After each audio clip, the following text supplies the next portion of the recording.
Hello, everyone, and happy Friday. We're so glad that you're with us today. Coming up on the program, Donald Trump announces a potential meeting with Russia's Vladimir Putin, and a nation mourns the loss of a humble peanut farmer turned global leader. More on those and other stories, but first, the headlines. Outgoing President Joe Biden will give his last speech on foreign policy as commander-in-chief next week. The address will focus on his efforts to broaden U.S. alliances in the Asia-Pacific region. Aviation giant Boeing donates $1 million to Donald Trump's inauguration. Google also confirms a similar donation, joining the growing list of U.S. firms making seven-figure contributions. The security chief of South Korean President Yoon Suk-yeol resigns after facing questioning over why his guards prevented the arrest of the impeached leader. This as investigators prepare to arrest Yoon for imposing martial law last month. South African police rescue 26 undocumented citizens from Ethiopia who were being held captive without clothes by suspected human traffickers in Johannesburg. Officials say up to 30 other Ethiopians may have already fled from captivity. And Nobel laureate Malala Yousafzai to attend a girls' education summit in Pakistan on Sunday. Yousafzai fled the country back in 2012 after being shot by the Taliban, who were enraged by her activism.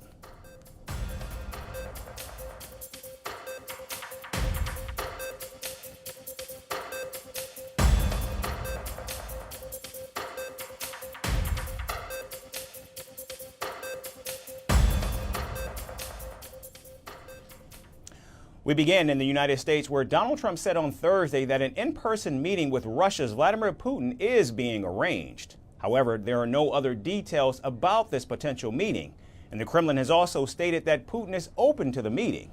Meanwhile, the incoming president has also appointed Keith Kellogg, a former national security advisor and a retired lieutenant general for the U.S. military, as the next ambassador to Ukraine.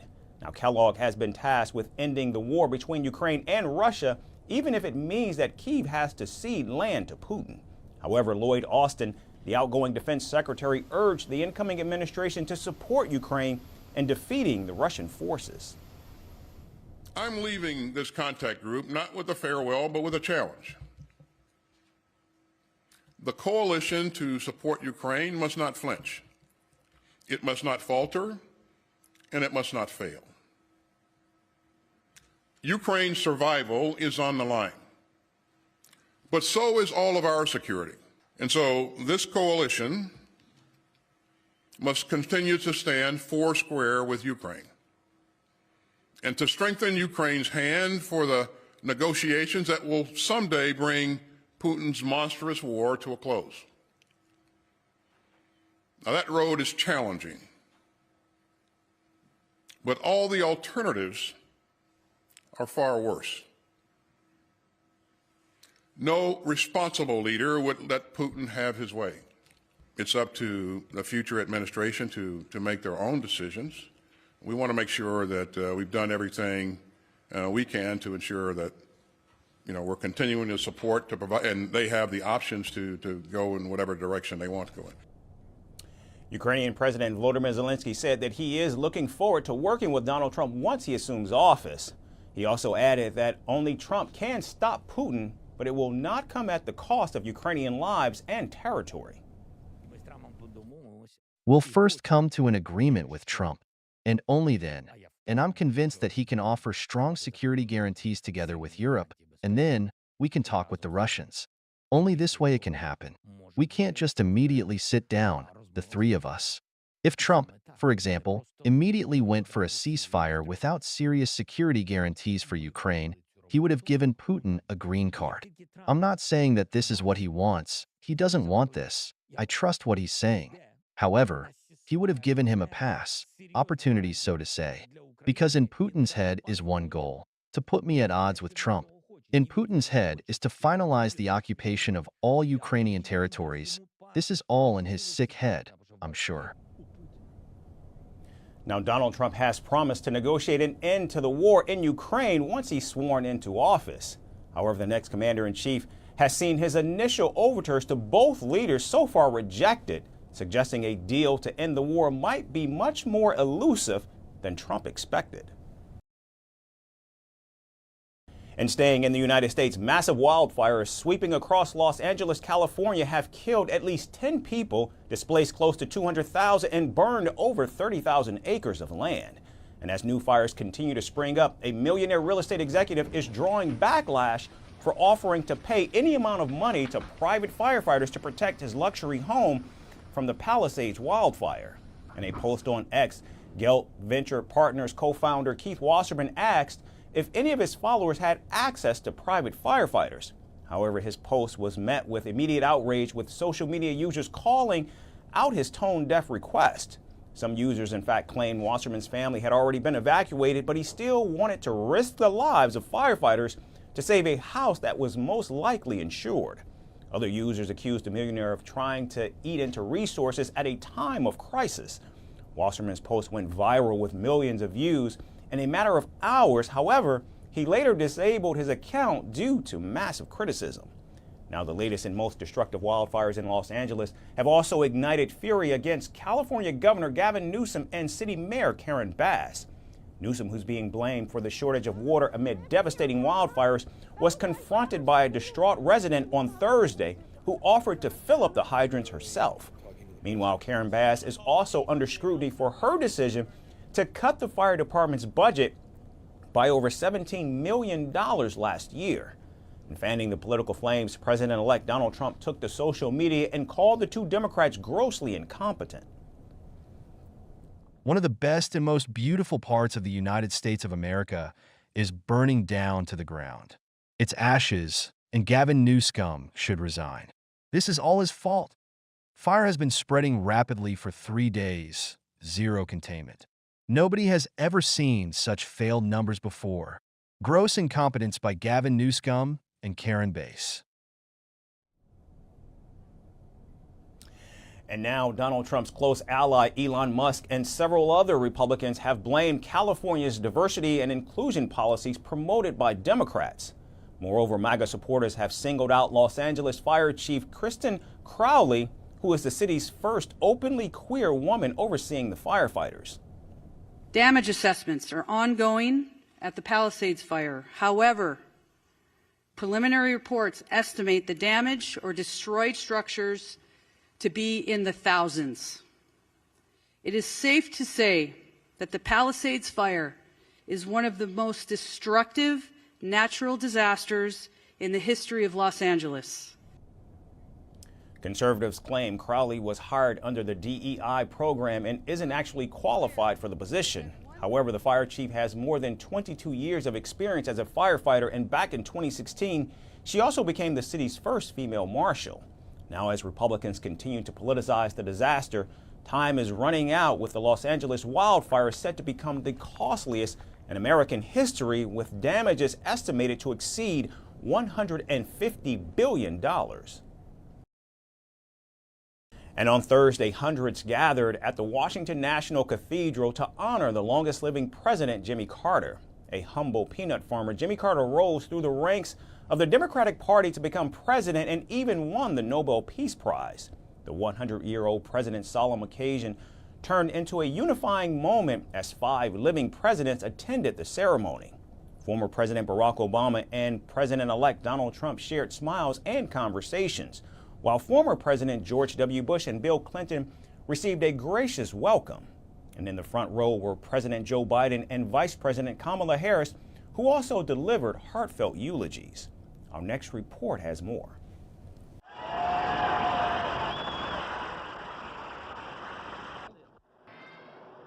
Jimmy Carter, the humble peanut farmer who rose to lead a superpower, was laid to rest on Thursday in Washington, D.C. The longest living U.S. president passed away at the age of 100, leaving behind a legacy defined by service. The National Cathedral hosted a rare gathering of 5 former presidents: Bill Clinton, George W. Bush, Barack Obama, Donald Trump, and Joe Biden, each bearing their own history with the man they came to honor. It was a scene brimming with reverence but laced with political tension as the world turned its gaze to this historic reunion. Yet amid the tributes to Carter's legacy, the attention shifted swiftly to a more peculiar drama. One unfolding not in speeches, but in subtle glances, unexpected exchanges, and the unmistakable hum of social media.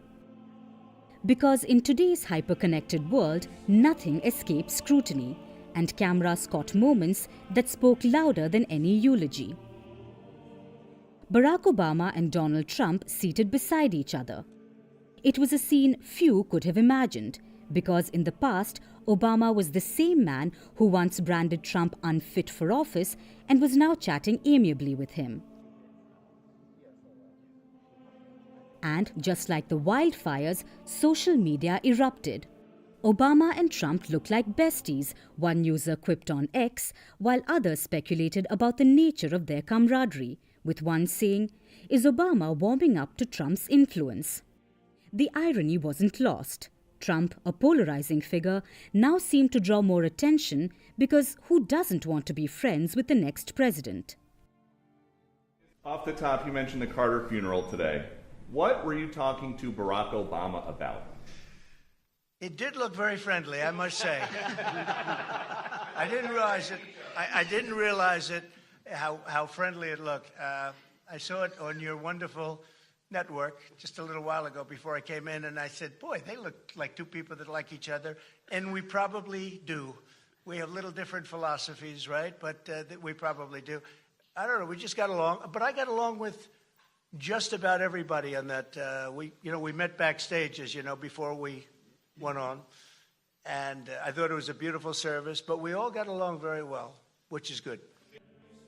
Noticeably irritated and, as the internet claims, jealous, was Vice President Kamala Harris, who was seated directly in front of the pair and became an unwilling star of this narrative. As they say, only if looks could kill. The viral video captured Harris's subtle glances back at the duo, and as she turned, the cold sigh sparked a flood of speculation. "Why is Obama talking to Trump and not me?" a user claimed, with another pointing out, "Kamala is a bit jelly." But this is just the tip of the iceberg. At the funeral, the other who's who also didn't go unnoticed. For example, the outgoing President Joe Biden and First Lady Jill Biden. Seated next to Vice President Harris, the First Lady didn't so much as glance her way. The cold shoulder between the duo was so noticeable that the internet didn't once hold back, questioning the political estrangement. When the Bidens were escorted to their seats, Jill Biden looked visibly uncomfortable and leaned to the side of her husband, showing Harris her back, and the outgoing president also preferred to look at the ceiling rather than the person he once hailed. However, the feeling of isolation was not just limited to the vice president. President-elect Trump and wife Melania were also caught in the crossfire. After Trump and his former Vice President Mike Pence warmly shook hands at the Carter funeral, former Second Lady Karen Pence remained seated and not once looked at the president-elect to greet him. The scene was like something straight from a movie, where exes are invited to the same party but remain unfazed by each other's presence. The funeral was less a tribute to Carter's enduring legacy and more a showcase of shifting political alliances. Trump's newfound rapport with Obama, juxtaposed against Harris's isolation, painted a vivid picture of Washington's evolving dynamics. For many, it seemed the world had turned against Harris. Yet, even in her most solitary moments, she remained unbored. So, while the nation bid farewell to a man of peace, the spectacle of power plays and personal tensions underscored the fractured state of American politics.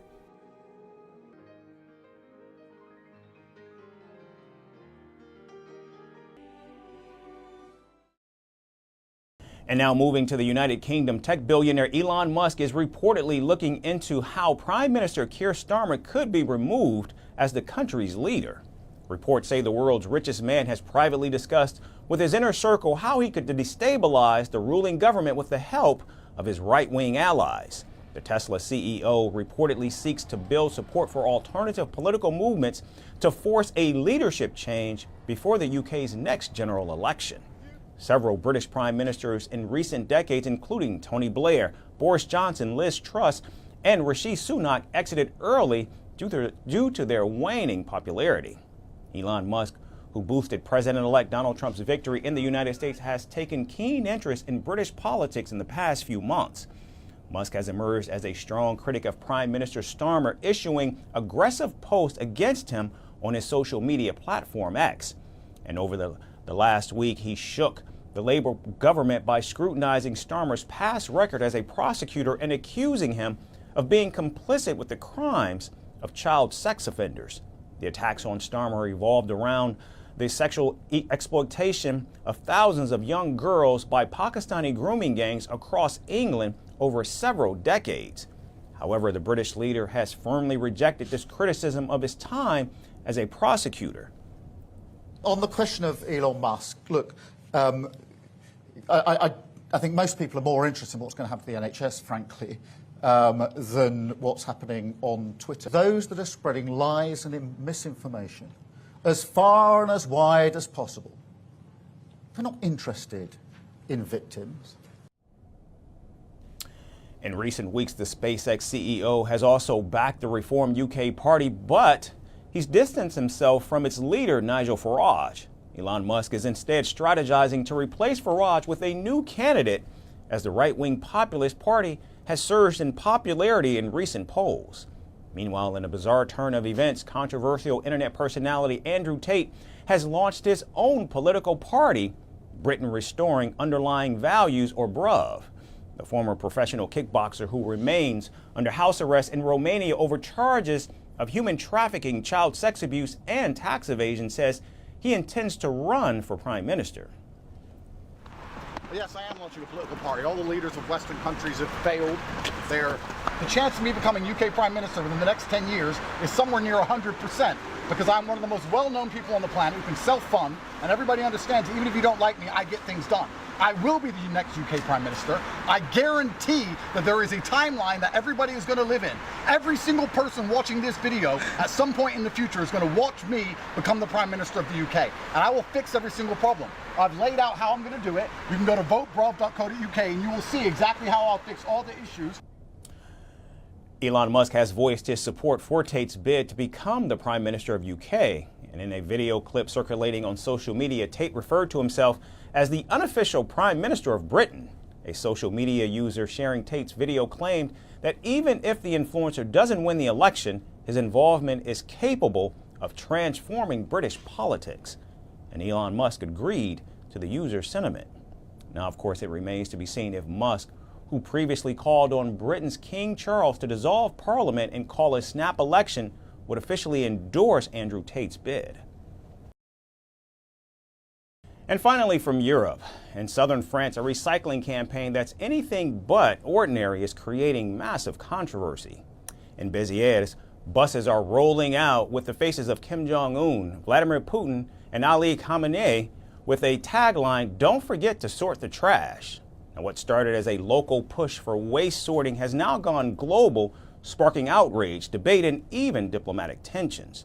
While critics call it offensive, supporters say it's genius. Here's our final report on the campaign. Béziers, a picturesque city in southern France, has taken waste sorting to a whole new level. But it seems like not everyone is amused. A striking new campaign launched on January 4 features local buses plastered with bold red posters depicting three controversial leaders: North Korea's Kim Jong-un, Russia's Vladimir Putin, and Iran's supreme leader Ayatollah Ali Khamenei. The message: don't forget to sort the trash. Now, this is not your average recycling public service announcement, and Béziers' mayor is unapologetic about it. He said the campaign was meant to provoke thought and spark conversations about both environmental responsibility and tyranny. We've done ordinary campaigns before. No one even notices them. This one, everyone noticed. But not everyone finds it funny.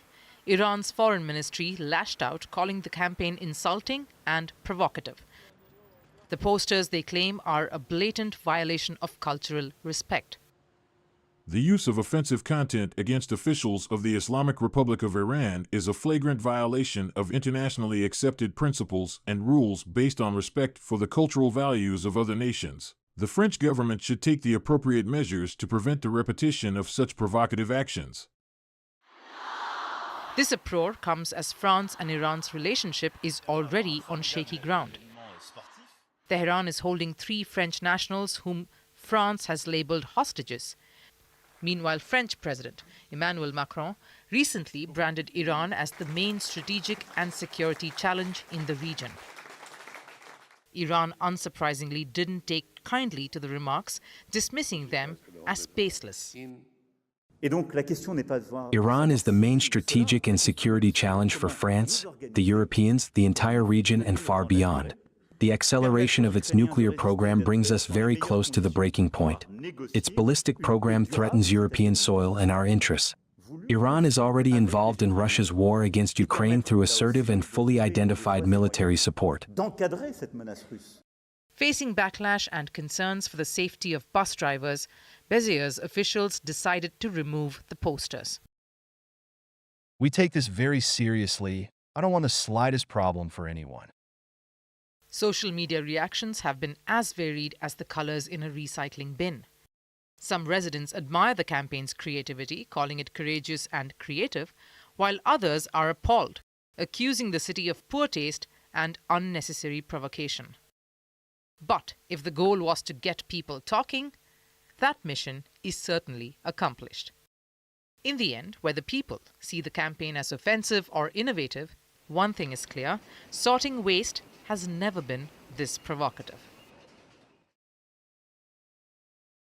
That's the show for today. Thanks so much, everyone, for tuning in, not only today, but all week. We're certainly glad to have you with us. We hope you have a great weekend, and we look forward to seeing you right back here on Monday.